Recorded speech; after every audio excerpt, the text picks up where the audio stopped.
4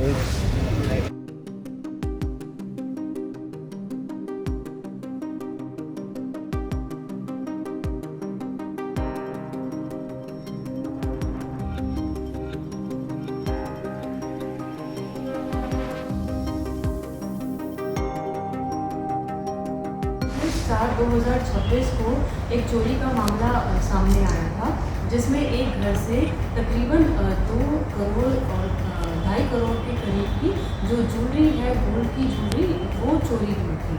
उसको हमने जब इन्वेस्टिगेट किया जब थॉरली, तो उसमें जो एक्यूज्ड थी वो एक सोना एलियास सोनिया, जो रोहिणी में रहती थी। 3 दिन पहले ही इनके घर में मेड का काम पे लगी थी और तीसरे दिन वारदात करके वो गायब हो गई थी। ये 45 साल की महिला है और ऐसे पहले भी इस तरह के चोरी के वारदातों को अंजाम दे चुकी है। इनकी प्रीवियस इन्वॉल्वमेंट जो मौर्य एनक्लेव में जो 2025 में एक मेजर चोरी हुई थी, जिसमें तकरीबन 1.5 करोड़ का सोना चोरी हुआ था। शालीमार बाग की 2025 की जो 13/10/2025 को दर्ज की गई थी, उसमें तकरीबन 1 करोड़ की जो गोल्ड की ज्वेलरी चोरी हुई थी, उसमें ये इन्वॉल्व हैं। इसमें तकरीबन 2 किलो का जो गोल्ड है वो अलग अलग बैंक अकाउंट्स में हमने आइडेंटिफाई किया है।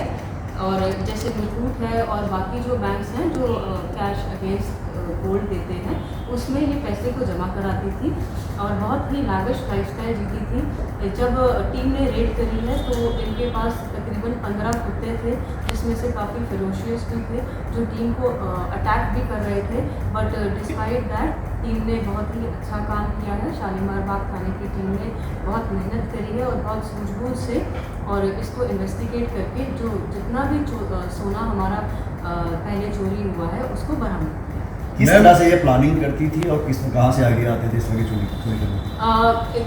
ये पहले एक घर को आइडेंटिफाई करती थी और नीचे जैसे जो गार्ड्स होते थे या बाकी मेड होती थी, उनके साथ गार्डन में बैठ जाना, उनके साथ घुल मिल जाती थी ताकि किसी को भी इस पर शक ना हो। और उसके बाद जब कोई कहता था कि हमारी मेड चली गई है, आप टेम्परेरी काम करने आ जाइए, तो ये वहाँ आती थी। उस टाइम पे इसका एक ही मोटिव रहता था कि किस कमरे में, किस अलमारी में क्या रखा है उसको आइडेंटिफाई करें। जैसे ही आइडेंटिफाई करती थी और उसके तुरंत बाद ये चोरी करके और गायब हो जाती। मैम, जैसे जॉब करने गई थी, क्या ये किसी कंपनी के थ्रू गई थी या डायरेक्ट गई थी? अगर डायरेक्ट गई थी तो क्या इसका वेरिफिकेशन कराया गया था? नहीं, ये डायरेक्ट गई थी और नीचे जो हम लोग जनरली बोलते हैं कि आज मेड नहीं आई तो तुम काम करने आ जाओ, तो ये बहुत लोग इस तरह से करते हैं। तो तकरीबन ये ऐसे ही रैंडम तरीके से बिना किसी रेफरेंस के वहाँ पे मेड का काम करने गई थी और इसकी कोई वेरिफिकेशन नहीं हुई थी। और इसी केस को मैं केस स्टडी लेते हुए मैं आप सभी से रिक्वेस्ट करती हूँ कि कहीं पे भी आपके पास मेड है तो सर्वेंट वेरिफिकेशन ज़रूर कराइए।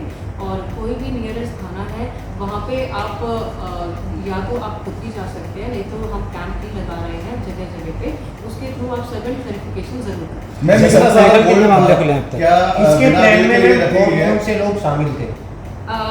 इसके प्लान में अभी हम इन्वेस्टिगेट कर रहे हैं। इनका रोल तो क्लियर आया है जो सीसीटीवी में है, साथ में इनके पास इनके घर पे इनकी मदर है और इनकी सिस्टर है, उनका रोल भी हम इन्वेस्टिगेट कर रहे हैं। मैम, कितने मामले खुले हैं अब तक इसमें कि टोटल कितने जैसा कि मामले आपने हैं? बताया कि ये लग्जरी लाइफ जी रही थी, तो अब तक अगर बात करें संपत्ति की तो कितनों की संपत्ति है? पहले तो जैसे अभी हमारे ज़िले के 3 केस वर्कआउट हुए हैं जो मेजर हमारी थेफ्ट है, जो तकरीबन 5 करोड़ की इन टोटल अप्रॉक्सीमेट वैल्यू की जो गोल्ड ज्वेलरी है, वो केसेस हमने वर्कआउट करे हैं और वो ज्वेलरी हमने बरामद करी है। और जो लाविश लाइफस्टाइल है, जिस तरीके से वो जीती थी, वो जो प्रोसीड्स ऑफ द क्राइम था, उससे इसने 4 मंजिला एक घर बना रखा है रोहिणी में और तमाम प्रॉपर्टी खरीद रखी है, उसकी भी जाँच चल रही है। क्या ये संपत्ति टैक्स की जाएंगे? बिल्कुल, हम इसको लॉजिकल एंड तक लेके जाएंगे और जो सारी प्रॉपर्टी जो असर्टेन करते हैं, जो कि प्रोसीड्स ऑफ क्राइम से कंफर्म होंगी, उनको अटैच किया। मैम, इस महिला